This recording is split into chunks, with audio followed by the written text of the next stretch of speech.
Doctor साहब माता की जय, भारत माता की जय।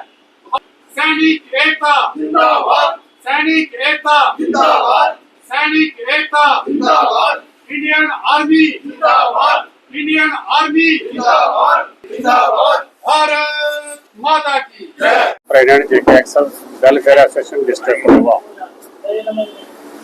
आज की जो बैठक है ये जैसा कि आप सभी बड़ी अच्छे तरीके से जानते हैं कि हम हर महीने 10 तारीख को और 20 तारीख को मीटिंग करते हैं और जिसमें सभी एक्सर्विसमैन यहाँ पे आते हैं और कोई भी एक्सर्विसमैन के वेलफेयर के मुतल्लक हो या किसी भी कोई प्रॉब्लम के बाद में हो तो हम सब मिलकर के बैठ करके जहाँ उस प्रॉब्लम को किस तरीके से हल किया जाए उसके ऊपर विचार विमर्श करते हैं। आज हमें बड़ी खुशी की बात है कि हमारे बीच हमारे सूबेदार साहब भी जो RT के 204 साटावैटी के यहाँ पे आज आए हुए हैं, इनको भी आर्मी की तरफ से इंस्ट्रक्शन से हैं कि भूतपूर्व सैनिक जो होते हैं उनको मिलना चाहिए, मेल मिलाप करना चाहिए और जो भी नई नई जो इंफॉर्मेशन है कोई भी उस तरीके की जो सबके वेलफेयर के लिए हो, सबके मतलब वेलफेयर के लिए हो, उसके लिए आज सब भी जहाँ पे आए हुए हैं। तो मैं आपके माध्यम से इनका भी और इनके कमांडिंग ऑफिसर साहब का भी बहुत बहुत धन्यवाद करता हूँ कि जिन्होंने हम सबके बारे में इतना सोचा कि उनके साथ जाएं और बैठ करके उनकी किसी भी प्रॉब्लम के बारे में पूछें।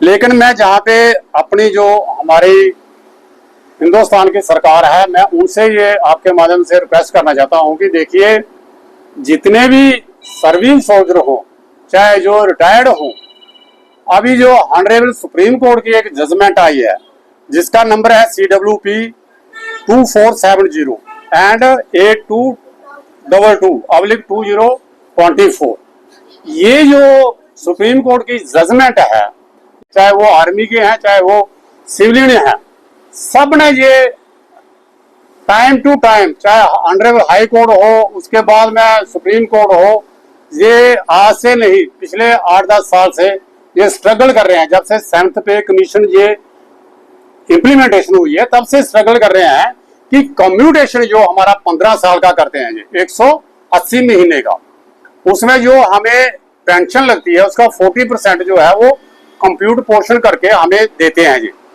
देते कितने हैं ये 100 महीने का। अभी तो इन्होंने 100 महीने भी रखे हुए हैं, 98 या 99 महीने का ये पैसा हमें लमसम देते हैं। रिकवरी कितनी करते हैं 180 महीने में। जबकि जब ये रूल बना था कंप्यूटेशन का उस टाइम में जो ऑल ओवर इंडिया के जितने भी नेशनल बैंक हैं चाहे दूसरे बैंकिंग भी हैं उनमें 12% से भी अबव जो है इंटरेस्ट मिलता था। तो आदमी को ये होता था कि अगर जो जितना भी लमसम पैसा मिला है तो उसको अगर हम बैंक में भी जमा कराएंगे तो नॉर्मली 5 या 6-7 साल में वो डबल हो जाता, तो उसमें कोई इतनी प्रॉब्लम नहीं होती थी। लेकिन एट प्रेजेंट अभी जो रेट ऑफ इंटरेस्ट है वो तो 6.5% या 7% की रेशो से चल रहा है। तो सुप्रीम कोर्ट की जो ऑनरेबल सुप्रीम कोर्ट की जजमेंट है उन्होंने यही क्लियर कहा है गवर्नमेंट को कि भाई ये जो आपका विद इंटरेस्ट जो है ये 10 साल और 8 महीने में आपका ये टोटल जो रिकवर अमाउंट है ये हो जाता है।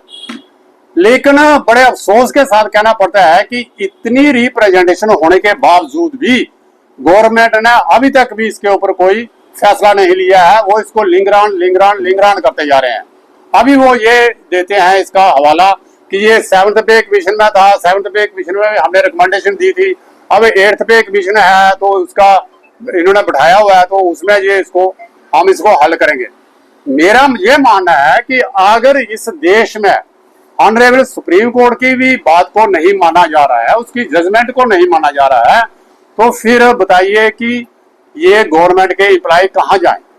रोड पे आए, स्ट्राइकें करें, रेल बंद करें, रोड बंद करें, तो फिर तो यही होगा। तो इस चीजों को अवॉइड करने के लिए मैं हम्बली सबमिशन करता हूँ आदरणीय प्रधानमंत्री से या जो भी इसके रिलेटेड जो हमारे जो डिफेंस के जो या जितने पेंशनर के डिपार्टमेंट हैं उनसे यही रिक्वेस्ट करते हैं कि जो ऑनरेबल सुप्रीम कोर्ट की जजमेंट है इसको जल्दी से जल्दी इम्प्लीमेंटेशन करें। इसी के साथ मैं आपका बहुत बहुत धन्यवाद करता हूँ। जय हिंद, जय भारत। कैप्टन ज्ञान Singh Pathania, chairman ex-serviceman welfare association Kathua. देखिए हमारी महीने की 2 बैठकें होती हैं। वैसे तो हम तत्पर रहते हैं समाज के कोई भी काम हो, किसी दिन भी हो, इरिस्पेक्ट ऑफ एनी टाइम, कि दिन कोई भी हो, बार कोई भी हो, कोई भी बात होती है समाज में होती है, बेटरमेंट ऑफ द सोसाइटी होती है, तो उसके लिए हम तैयार रहते हैं एक्सेस में। तो ये महीने की हमारी जैसे कि आदरणीय प्रधान मनोहर सिंह जी ने जो अधूरा एक्सरसाइज होती है महीने की, उसको हम दैट वी डू कम्युनिकेट उनको बताया जाता है, ताकि आपको जो हमारे भाई जो नहीं आने के काबिल हैं उनको भी घर बैठे बैठे पता चल सके कि क्या हुआ।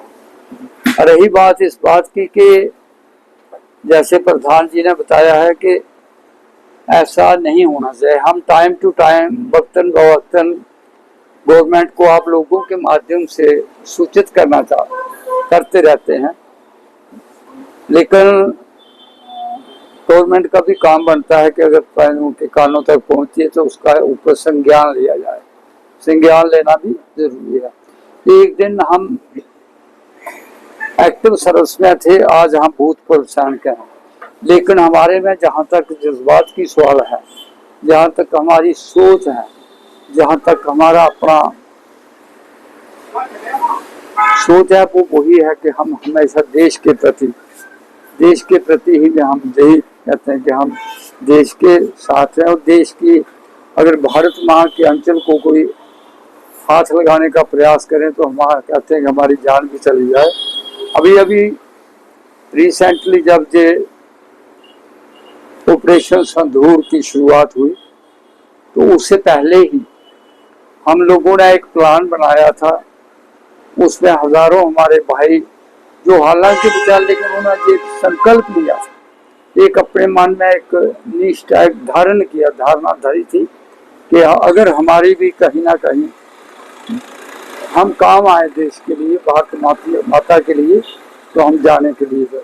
इससे ज्यादा क्या धर्म होता है? धर्म की क्या है, परिभाषा क्या है? यही तो परिभाषा है, धर्मो रक्षति रक्षा धर्मो हानिति हनता, कि धर्म के साथ हम लोग जुड़े हुए हैं। यही चाहते हैं, हमारा आप लोगों के माध्यम से जहाँ तक भी हमारी बात जाती है, यही कोशिश रहती है कि हमारी बात हमारे ऑनरेबल प्रधानमंत्री तक पहुँचे, ऊपर तक पहुँचे, और जो हमारी डिमांड्स हैं, जो हम कहते हैं, उसमें ये नहीं होता, उसमें एक माथन होता है, माथन की हुई बात होती है। हम सभी लोग एक्सपीरियंस लोग हैं, इन्होंने वक्त को देखा हुआ है। ये नहीं है कि कोई मतलब अगर मेरे जैसा आदमी जो 86-87 साल का हो तो उसका अब वो अपने अनुभव को बताता है, तो अगर उसके अनुभव को नहीं सुने कोई, तो मैं कहता हूँ ये कहीं ना कहीं कमी होगी। इसके ऊपर ध्यान देना होगा, अनुसरण करना होगा।